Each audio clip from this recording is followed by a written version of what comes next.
Sénégal jël deuxième coupe d'Afrique am démb nañ doon sargal gaynde yi bañ ñëwee bu ma jumul berki démb def parade boo xamante ni boo am solo la. waaw mu nekkoon fête nationale. loo xam ne ñu ngi ko waxee tertu bu rëy man jàppoon naa ni sax tertu bi est-ce que dina mel comme bu ñu gañee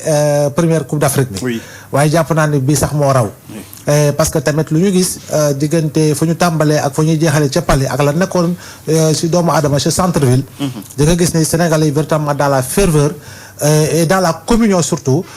génn nañu massivement xale mag ndaw tout âge compris sagal ñi nga xam ñoo di gaynde yi et je pense que c'est bien mérité quand on voit un club européen pas Matar qui gagne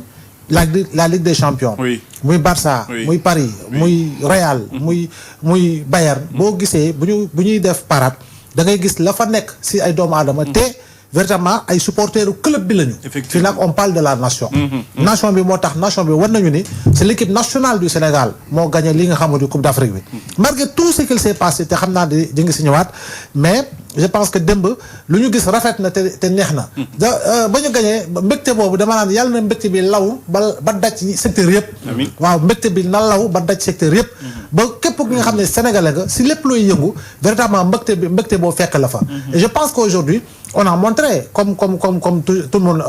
l'a dit que le Sénégal en réalité s'il s'agit véritablement atteindre un objectif defe naa ni bu ñu booloo rek koy waxee comme mbooloo mooy doole dañ si jot Youssou Ndour ni mu ko waxee football moo bari doole. football moo mën a boole démb loolu ñu gis football wane ni dafa bari doole waaye football tam wane ni moo boole par rapport ak lu ñu gis lépp comme visage véritablement autour de l'accueil des Lions. dama xamee ñu kii mooy diw xamee ñu kële mooy diw je pense que ñëpp accoladante nañu te loolu rek moo si rafet te moo si neex. dans tous les cas Sénégalais yi c'est des férus du ballon rond et particulièrement grands supporters de l'équipe nationale wane nañu ni que c'est de grands patriotes. derrière l'équipe nationale de football kon boog sargal bi parade bi. man maa ngi taxaw sama buntu koñ parce que am naa chance fa la ñu jaar. ci Bourguiba bi mais la fa nekkoon ci doomu aadama ak la fa nekkoon ci oto yu gaare mais macha allah je pense que xale mag ndaw ñëpp yuuxu nañu tàccu nañu te gaynde yi xam naa seen xol sedd na te aujourd'hui ils peuvent être fiers de ce qu'ils ont réalisé mais également ils peuvent être fiers du peuple sénégalais comme véritablement le peuple sénégalais l'est si ñoom par rapport ak li nga xam ne moom la ñu jox comme deuxième étoile jëm si Coupe d'Afrique bi. alors Ibrahima Anne Abdoulaye Mbow wax na ko ñu bëri quand même amoon ay crainte ak inquiétude par rapport ak mobilisation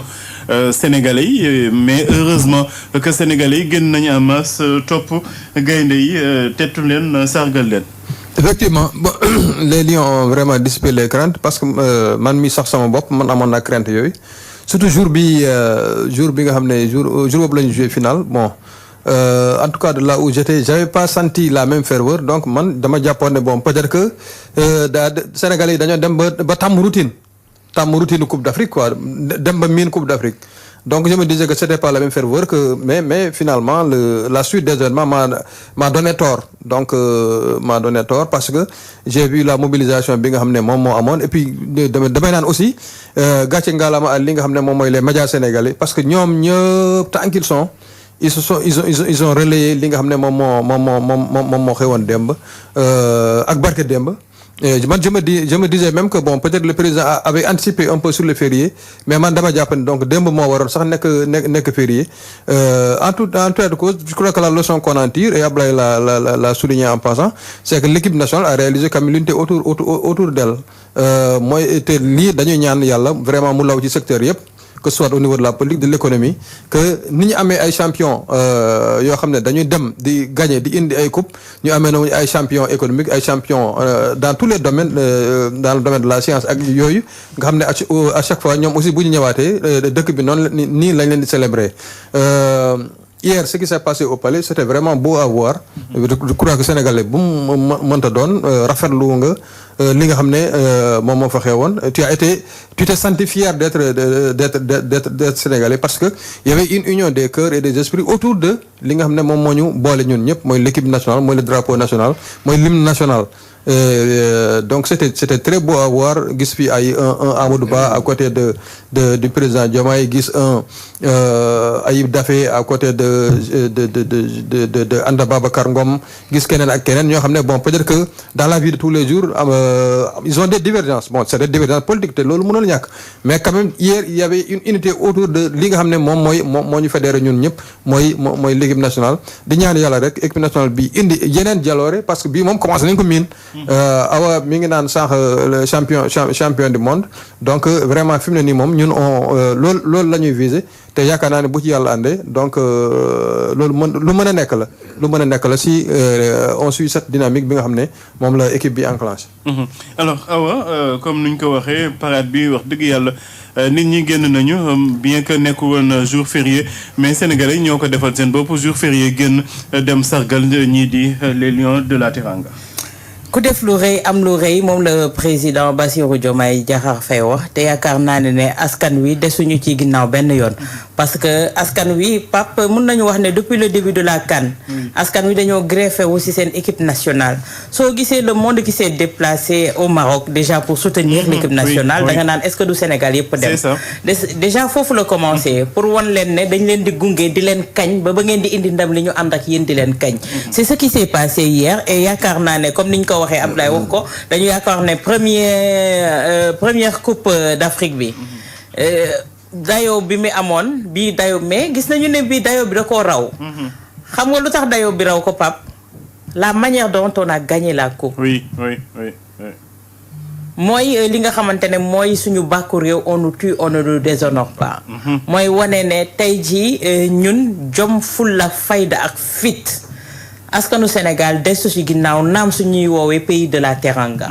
la Teranga xam nañu fan lañ koy wone mais am na loo xamante ne nag fu lay jaay Dakar wala ma ñam jeexal ko et on l'a montré face à cette détermination de nos joueurs face à cette détermination de l'encadrement tey jii loolu moom moo indi répercussion bi si li nga xamante ne moom moo di tertu bi Pamata et on l'a vraiment senti il y a eu une cohésion li Youssou Ndour wax rek football moo mun a boole nit ku ñuul ak nit ku xees ñu dul woon ànd ñoo xamante ne xaaruñu woon tey ñu joxante loxo lu ñu nuyonte yooyu yëpp ça s'est passé hier devant la nation sénégalaise et Pape li ni mel soo xoolee cohésion xool yëpp àndandoo ci biir réew mi tu sens benn bouffée d'oxygène boo xamante ça ne dit pas son nom et c'est ce qu'on souhaite tout le temps et tey jii man su ma doon jox benn satisfecit ci parcours Lions yi parade beeg yépp ba ñu agsi au niveau du palais c'est le discours du capitaine Kaka qui m'a beaucoup plu boo xamante ne mention spéciale parce que il a résumé Pape ce que le Sénégal attend parce que dañuy naan sport ci terrain bi rek la mais sport c'est à tous les niveaux Pape Matar de la nation. Donc lui il l'a montré il l'a compris et avec aisance également la doon wax parce que fii dañ naan ko ëmb sa sànqal ëmb sa kersa moom nag wane na ne ëmb leen sama sànqal ëmb leen sama kersa li ñu boole moo di le drapeau et vous n'avez pas droit de le piétiner et il a parlé dans ce sens-là xam naa ne ci kanam suñ ñëwee dinañu gën a décortiquer ce discours par rapport ak élan politique bi nga xamante ne tey le sport am na ko pour li nga xamante ne moo di fédérer li nga xamante ne moo di la nation sénégalaise à tous les niveaux ñuy wax 8 à 10 heures de parade Georges Nesta quand même ñu bëri dañu amoon surprise est-ce que bokk nga si ñi nga xamante ni yaa ngi doon xaar boobu les mobilisations de la part des Sénégalais. waaw xaaroon naa ko nag franchement parce que boo gisee ak moment bi nga xam ne moom la Sénégalais yi demee woon si CAN bi nga xam ne c'est vrai que le dimanche était un grand jour parce que c'était le jour symbolique bi nga xam ne moo waral cette joie là mais la joie que li nga xam ne moom le peuple sénégalais bi def war na démb nga xam ne hier c'était véritablement la fête moo tax Ibrahima Anne n'a pas tort quand il dit que férié bi démb la waroon nekk parce que véritablement mais boo génnoon nga yaakaar da nga man la première CAN là j'avais suivi la parade à la télé mais bii nii je me suis amusé à sortir à partir de 11 heures sur l'avenue Bourguiba à l'époque instant gars yi nga ne les Lions sont côté école Mariama Niass mais déjà l'avenue Bourguiba bu ñu toll Mariama Niass avenue Bourguiba fees na mais et puis ñëpp a génn les hommes de tout âge de tout sexe ñëpp a génn xale ak ndaw mag ndaw. alors bu engouement bi may wax noonu c'est depuis le début de la CAN. yaakaar naa li ma gis ren si ay fan zone ici à rien qu'ici à Dakar. mos na gëj na fi am. presque dans tous les quartiers fan zone yaa ngi foon. mais c'était une mobilisation exceptionnelle waxuma ne nag ñi nga xam ne fan zone yi nga xam ne ñu ngi woon un peu partout dans le pays. Donc depuis à chaque match du Sénégal c'était la ferveur. Vraiment, les Sénégalais ont supporté de bout en bout. Donc, démb moom, c'était véritablement la grande joie. Maintenant, wax que ça, c'était tellement exceptionnel que depuis dimanche, on ne parle plus dans un pays si politique. On a rangé la politique aux oubliettes. Depuis le dimanche, on ne reconnaît plus le Sénégalais à partir de sa couleur politique ou bien, je sais pas, de quoi. ñëpp benn ngëm-ngëm la ñu amoon mooy célébrer li nga xam ne moom la ndam li nga xam ne Sénégal am na ko. Et c'est pourquoi j'ai dit que véritablement ñi doon wax ne que le football c'est le sport roi. Ils n'ont pas tort. Football lu mu mën xam nga Youssou Ndour woy na ko football loolu rek moom rek moo ko mën. li football bi réussir dem fii si Sénégal mais moom rek moo ko mën rassemble ñoo xam ne bokkuñu gis-gis bokkuñu bëgg-bëgg bokkuñu sax fu ñu jëm ñu toog côte à côte même bu ñu waxantewul tamit ñu toog côte à côte mais loolu football rek moo ko mën. y avait rien qui puisse mën a mobiliser Sénégalais yi noonu Sénégalais yoo xam ne bokkuñu objectif bokkuñu parti politique bokkuñu gëm-gëm ñu mën a toog si benn bërëb xuloo amu fa xeex amu fa agression amu fa. T'as vu la foule hier à un certain moment donné je me disais que mais lii il faut que sécurité bi génn. Et c'est le lieu de féliciter également les forces de l'ordre. Vraiment qui ont fait un travail remarquable. Parce que quand même. li fi nekkoon ces centaines de en fait ces millions de Sénégalais j'allais dire hier. mais te déggoo aussi vraiment ay accident yu graaw ay nit ñi nga xam ne bon ñàkk nañ seen bakkan parce qu'ils ont été agressés vraiment il faut les féliciter. Alors ku def lu rëy am lu rëy Ibrahima Anne ñoom.